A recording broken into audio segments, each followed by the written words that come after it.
दोस्तों, तो हमारा वर्क और हीट का जो इक्विवेलेंस है उनके ऊपर थोड़ा बहुत क्वेश्चंस देख लेते हैं। ठीक है, ज्यादा मैं कुछ नहीं करूंगा। मान लो मेरे पास यहां पर एक m ग्राम का आइस है, जी को कांस्टेंट मान लेना थ्रू आउट। ठीक है, इसको मैंने यहां से छोड़ दिया from an height h,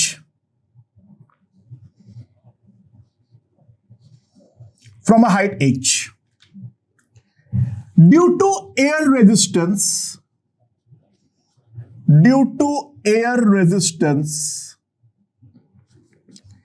70% of potential energy is converted to heat. ठीक है, ice melts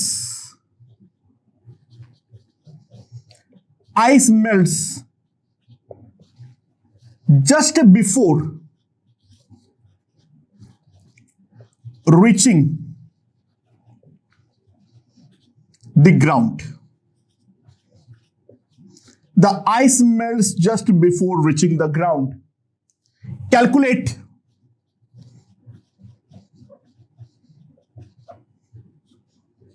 H. ये दे रखा है mechanical equivalent, that is also as the work equivalent of heat. Mechanical equivalent of heat is equals to 4.2 joule per calorie. Okay, कैसे solve करेंगे? बहुत simple है। यहां से यहां जब आएगा तो डेल्टा पीई वो कितना हो जाएगा? mgh, जी को कांस्टेंट लेने के लिए बोला हुआ है, right? Therefore delta Q is equals to 0.7 mgh, but ध्यान देना ये जूल में है। And mechanical equivalent of heat 4.2 दे रखा है।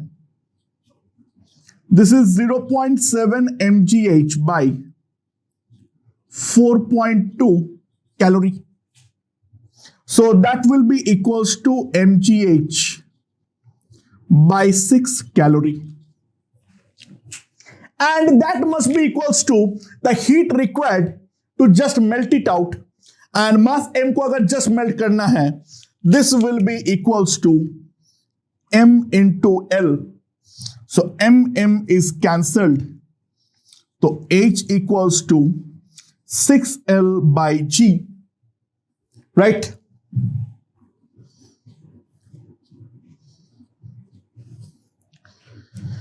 दिस इज L कितना हो जाएगा मेरे पास? 80, राइट?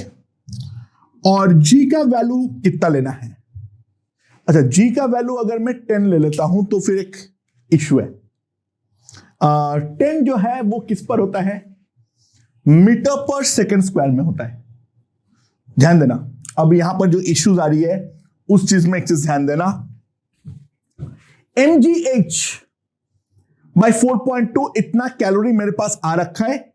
ये m जो है वो मेरे केजी में है और L जो है वो मेरा किस में है? 80 कैलोरी पर ग्राम में। बट अगर मैं पूरा चीज को SI में सॉल्व कर रहा हूं, मुझे G को अगर 10 पुट करना है तो L को मैं 80 कैलोरी पर ग्राम से मुझे पहले कन्वर्ट करना पड़ेगा 80 into 10 to the power 3 calorie per KG में, तभी तो मेरा प्रॉब्लम SI में आया है। ये 10 टू द पावर 3 को मत भूलना। अब G 10 पुट करो, कोई दिक्कत नहीं है। So this will be equals to 48 into 10 to the power 3 metre. ये एक प्रैक्टिकली इंपॉसिबल सा क्वेश्चन है, इसको 48 किलोमीटर ऊपर से फेंकना पड़ेगा, यानी लगभग 5-6 एवरेस्ट के ऊपर से फेंकना पड़ेगा, तब जाके वो जस्ट मेल्टिंग का संभावना बनेगा, अदरवाइज मेल्टिंग का संभावना नहीं क्रिएट होगा। समझ में आया? अंडरस्टूड? राइट। ये गलती अक्सर बच्चे करते हैं, उस पर ध्यान रखना। ओके, चलो और क्या क्वेश्चन दे सकते हैं। मान लो मेरे पास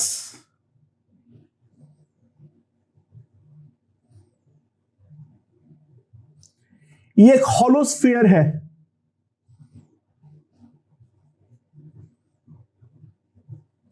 ये इस एक्सिस के अबाउट गोल गोल घूम रहा है with N angular velocity of omega naught.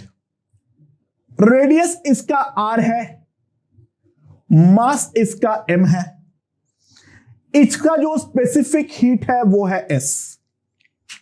ध्यान देना, m जो है वो मैं kg में दिया हूं, S जो R जो है वो मेरा मीटर में दिया हुआ है, और स्पेसिफिक हीट जो है उसका यूनिट है calorie per KG kelvin. S जो है वो है calorie per KG kelvin. Mechanical equivalent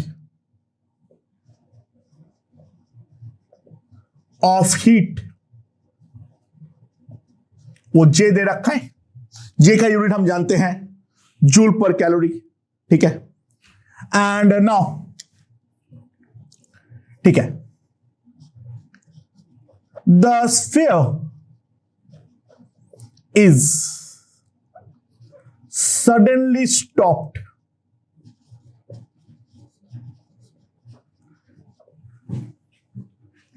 .75%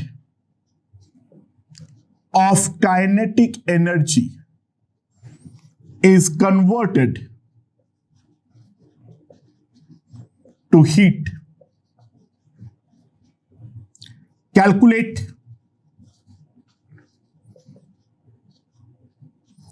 delta T. ठीक है, मेरा हॉलोस्फीयर एक एक्सिस के अबाउट गोल गोल घूम रहा है with the angular velocity omega naught. उसको मैंने सडनली रोक दिया, सारे इंफॉर्मेशन दिया हुआ है, यूनिट पे ध्यान रखना, एंड डेल्टा टी पूछा गया है। By the way, calorie kg per kelvin and calorie kg per degree Celsius both are same, right? तो कैसे करेंगे? अच्छा, मोमेंट ऑफ इनर्शिया आई कितना है? It is 2/3 mr²। हॉलोस्फीयर है तो उसका moment of inertia about any axis कितना होता है? 2/3 mr²। तो काइनेटिक एनर्जी जो होगी that will B ½ omega naught square. तो काइनेटिक एनर्जी आ जाएगी 1/3 mr² ओमेगा नॉट स्क्वायर, और ये आएगी जो वो आएगी, ध्यान देना, मेरे पास जूल में।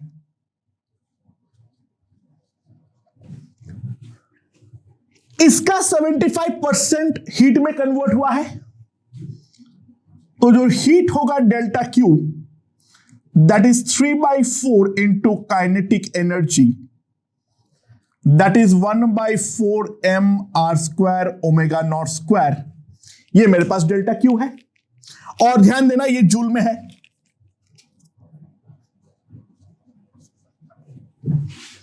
तो delta Q can be written as mr² omega naught square by 4j calorie, and that can be written as what? That can be written as ms into delta t, right? अच्छा, अगर यहां पे joule पर KG kelvin पे होता तो हम ये जे से डिवाइड नहीं करते। समझ में आया ना? दोनों तरफ हमें यूनिट सेम लाना है, कुल मिला के बात इतनी सी है। ये कोई अनोखा चीज मत सोचो, बस कुल मिला के दोनों तरफ यूनिट जो है वो हमें सेम लाना है। वो सेम लाने के लिए जो करना पड़े वो हम करेंगे, right? So mm is cancelled. So delta T will be simply r square omega naught square by 4js.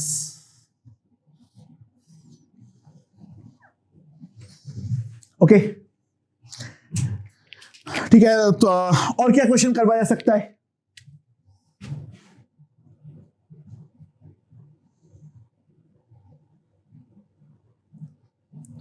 मेरे पास एक बॉडी है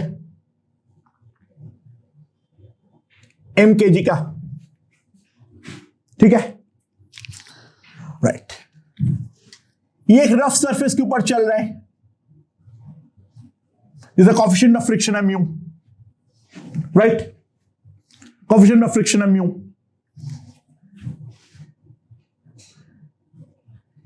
ये by some application of force ये आगे की तरफ बढ़ रहा है, और जिसका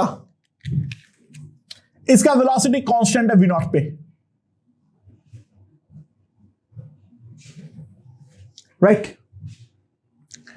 इस बॉडी का स्पेसिफिक हीट जो है वो है s joule per kg kelvin, right.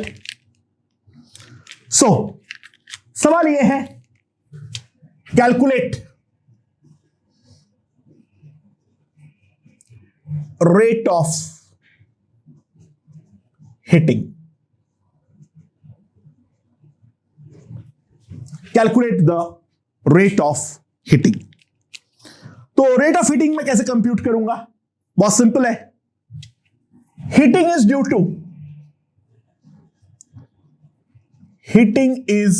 to friction force only.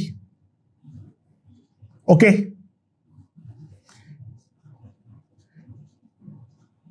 तो फ्रिक्शन फोर्स कितना होगा?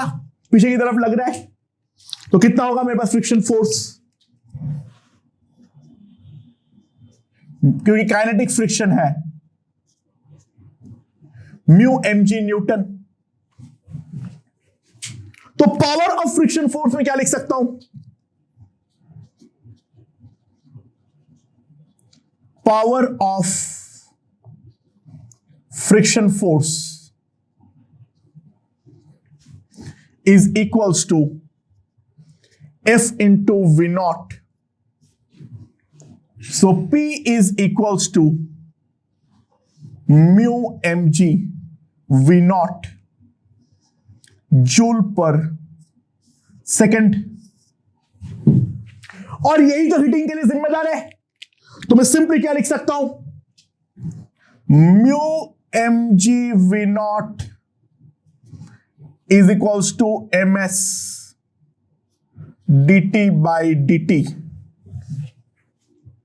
ठीक है, क्योंकि ऑब्वियसली बात है यहां पे हमें रेट ऑफ हीटिंग चाहिए और इधर पावर है। ध्यान देना यहां पे हम J से डिवाइड नहीं करेंगे, S हमें जूल पर kg केल्विन में दिया हुआ है, right. So mm is gone, so dt by dt is simply mu g v naught upon s kelvin per second और degree Celsius per second. Kelvin और degree Celsius में rise wise कोई difference नहीं है। तो this are the profiles regarding the mechanical equivalence of heat और work heat equivalence. तो इन सब क्वेश्चनों में हमें कुछ एज सच नहीं करना है, जो मैकेनिक्स है उसे अप्लाई कर दो, क्वेश्चन अपने आप जो है इसमें सॉल्व हो जाएगा। ओके दोस्तों, तो कैलोरीमेट्री के लास्ट क्वेश्चन के दौर पे मैं एक बहुत ही ज्यादा मेरे दिल के करीब क्वेश्चन, जो पहली बार जब मैंने स्टूडेंट लाइफ में देखा था तो मेरा दिमाग ही फिर गया था, समझ में नहीं आ रहा था जो बेसिकली क्वेश्चन में पूछा क्या है, वो क्वेश्चन के बारे में अब हम डिस्कस करने वाले हैं। इस क्वेश्चन का स्टेटमेंट को बहुत ढंग से सुनना और समझना। मुझे दो ब्लॉक दिया हुआ है, दोनों ब्लॉक एग्जैक्टली आइडेंटिकल है।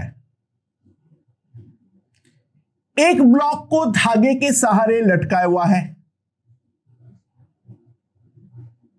ठीक है,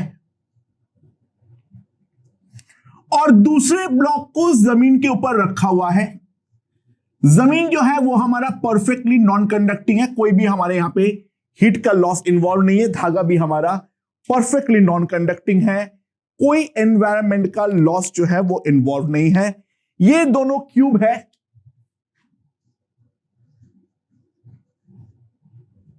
ए क्रॉस ए का, दोनों ही क्यूब है। इसका भी मास m है, इसका भी मास m है।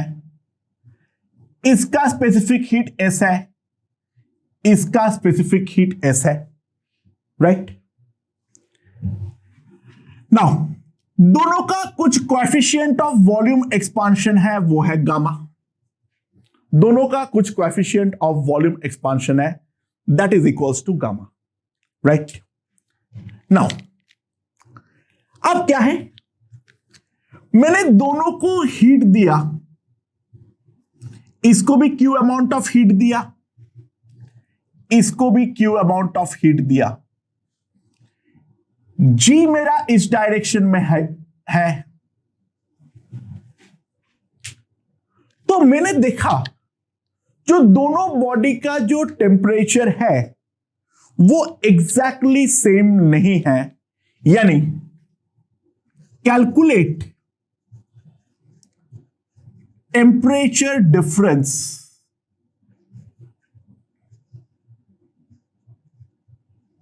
Between the bodies.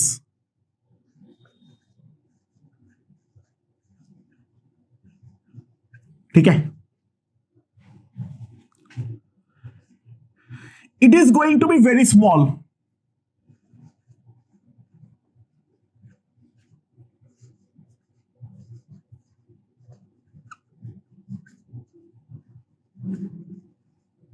But still,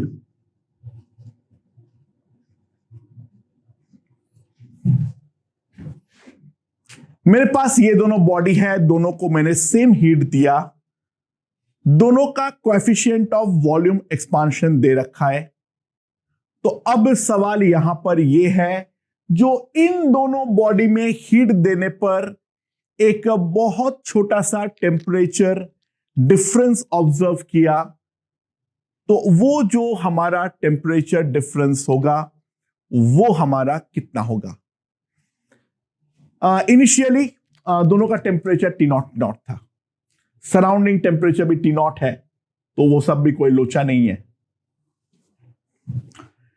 पहली बात तो यहां पर यह समझ पाना ही असंभव हो जा रहा है, जो आखिरकार टेम्परेचर डिफरेंस आएगा ही क्यों। Q equals to ms delta T, दोनों पे अप्लाई करूंगा तो डेल्टा T मेरा परफेक्टली सेम आने वाला है। तो सवाल यहां पर यह है, जो आखिरकार what is the reason behind the temperature difference. सच बताओ तो जब मैं स्कूल लाइफ में था, जब मैं स्टूडेंट था, मुझे यह समझ में नहीं आया था। ठीक है, तो ये मेरा डाउट था बेसिकली, राइट। जब हम फिगर ड्रॉ करेंगे तब हमें समझ में आएगा टेम्परेचर डिफरेंस का सोर्स क्या है। टेम्परेचर डिफरेंस का सोर्स जो है वो है गामा। क्या बात कर रहे हो सर, फिगर ड्रॉ करो। जो बॉडी हमारा जमीन पे रखा हुआ है, वो एक्सपांशन के पहले, ऑब्वियस सी बात है, जब हमारा एक्सपांड करेगा, यानी जब हमारा टेम्परेचर बढ़ेगा, तो डेफिनेटली वो एक्सपांड करने वाला है, और एक्सपांड करके कुछ इस प्रकार का बनने वाला है।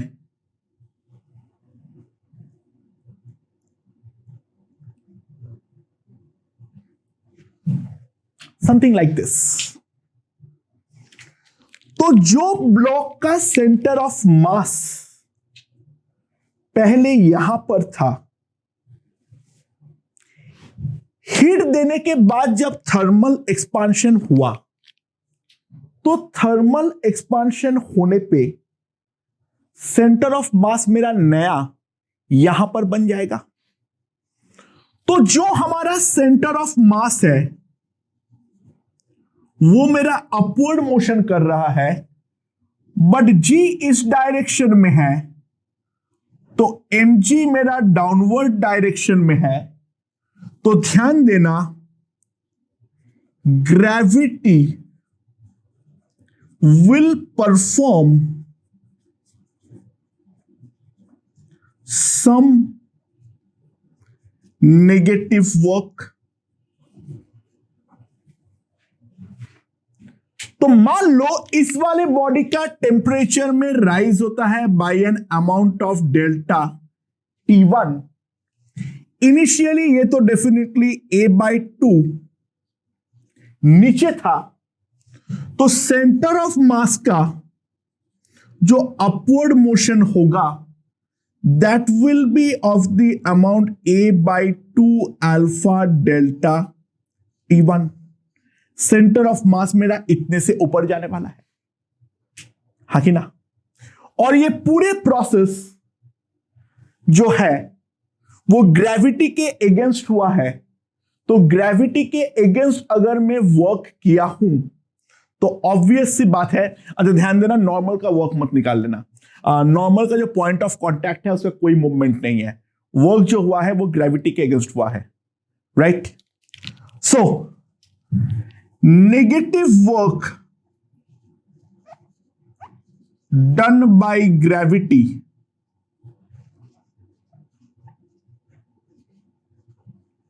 will be equals to mg into minus a/2 alpha delta T1।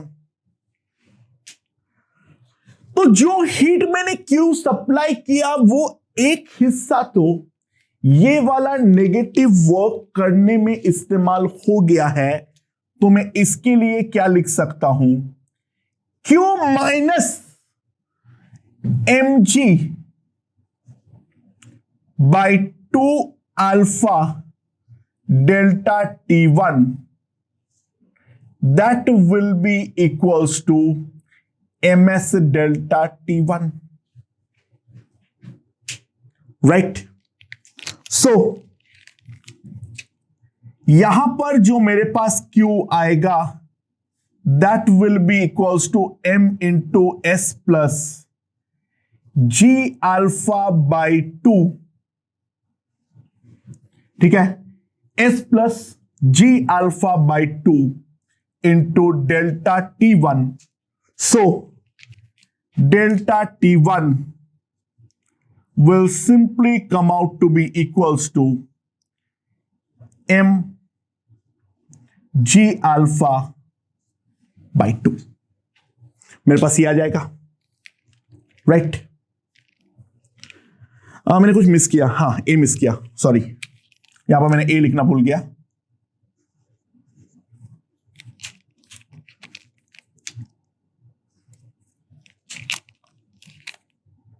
Okay,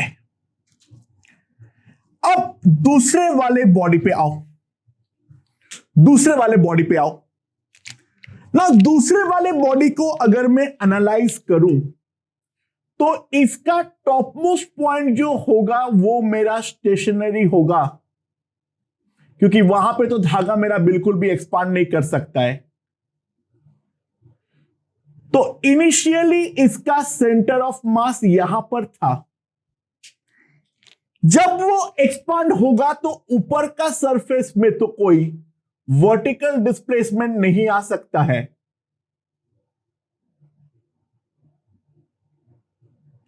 but मैं थोड़ा एक्सेस में ड्रॉ कर रहा हूं जो कि देख पाए। सेंटर ऑफ मास अब मेरा नीचे आ जाएगा, जो हमारा ग्रेविटेशनल फोर्स है mg वो भी मेरा डाउनवर्ड है। ये पहले मेरा a/2 था, तो सेंटर ऑफ मास अब मेरा नीचे जाएगा। अगर मान लो टेम्परेचर मेरा बढ़ता है यहां पर by an amount of delta T2, तो सेंटर ऑफ मास मेरा नीचे जाएगा by an amount a/2 alpha delta 2।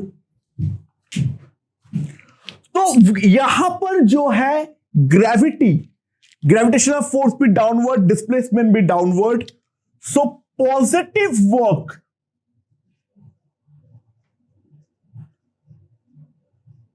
done by gravity will be simply equals to mg a by 2 alpha delta t2. सो मैंने जो हीट दिया इस सिस्टम को Q के साथ सिस्टम को एडिशनल इतना वर्क मिला, सो Q plus mg a by 2 alpha delta t2, that must be equals to ms delta t2. So delta t2, m into delta t2 s minus ag alpha by 2 is equals to q. तो मेरे पास delta T2 जो आ जाएगा, that will B Q by S M into, ये मैंने क्या लिख दिया था यहां पर, सॉरी, M इंटू कितना आ जाएगा मेरे पास, S minus a g alpha by 2. Obviously मैं देख सकता हूं दोनों में डिफरेंस है. चलो अब कैलकुलेशन के लिए एस यहां पर कॉमन ले लो,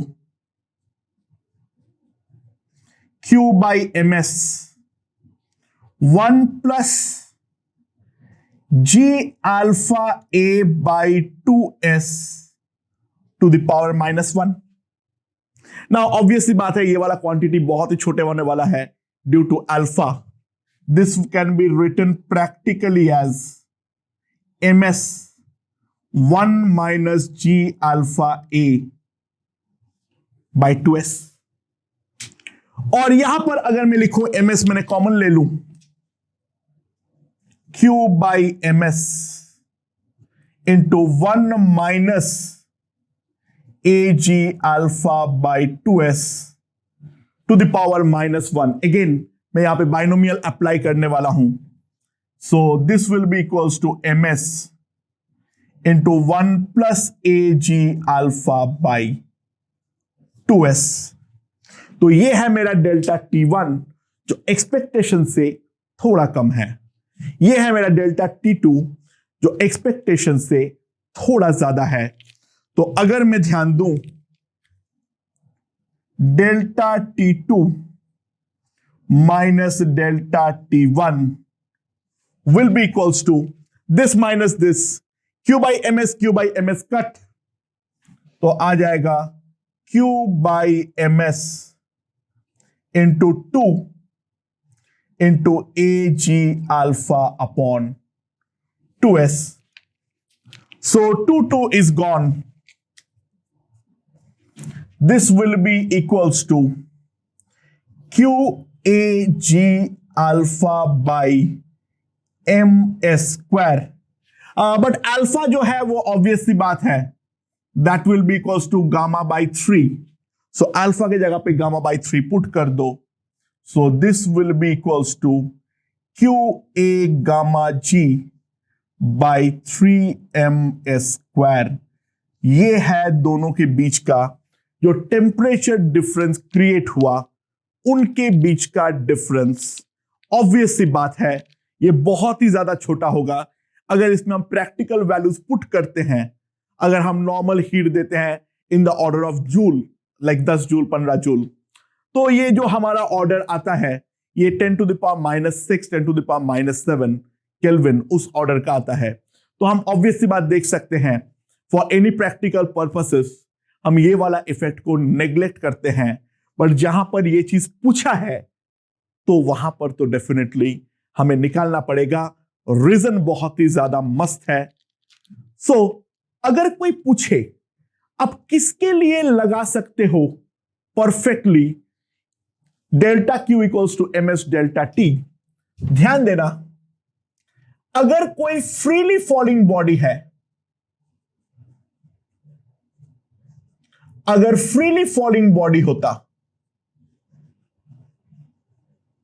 और उस पर मैं अगर क्यू देता और मास इसका m है, स्पेसिफिक हीट इसका s है, तो उसका जो डेल्टा टी आता वो एक्चुअल में परफेक्टली Q बाई ms आता। The reason is very simple, वहां पे सेंटर ऑफ मास का जो भी डिस्प्लेसमेंट हो रहा है, ग्रेविटी जो भी वर्क कर रहा है, वो तो पूरा काइनेटिक में कन्वर्ट हो रहा है एक्सपांशन के कारण, क्योंकि यहां पे सिमेट्रिक एक्सपांशन होगा अबाउट सेंटर ऑफ मास। यहां पे हमें सिमेट्रिक एक्सपांशन मिलेगा। स्फेरिकल होना बिल्कुल भी जरूरी नहीं है, क्यूबिकल भी चलेगा, बट सेंटर ऑफ मास के ऊपर जितना बढ़ेगा नीचे भी उतना ही बढ़ेगा। तो सिमेट्रिक एक्सपांशन अबाउट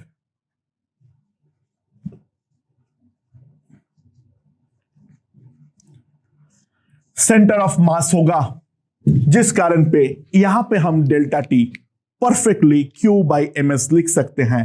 बाकी इन दोनों केस में एक एक कंस्ट्रेंट है, इसका नीचे वाला पॉइंट नहीं हिल सकता है, इसका ऊपर वाला पॉइंट नहीं हिल सकता है।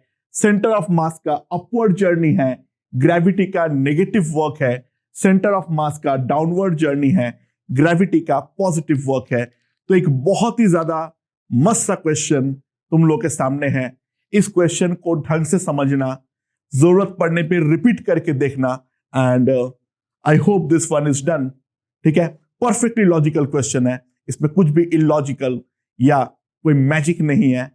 फिजिक्स के कॉन्सेप्ट को ही मिक्स किया गया है, calorimetry, thermal expansion, work energy, power, centre of मास, सारे कॉन्सेप्ट को यहां पर मिक्स किया गया है। और फिजिक्स का मजा तो तभी क्रिएट होती है जब हम डिफरेंट कॉन्सेप्ट को मिक्स करते हैं। ओके दोस्तों, थैंक यू।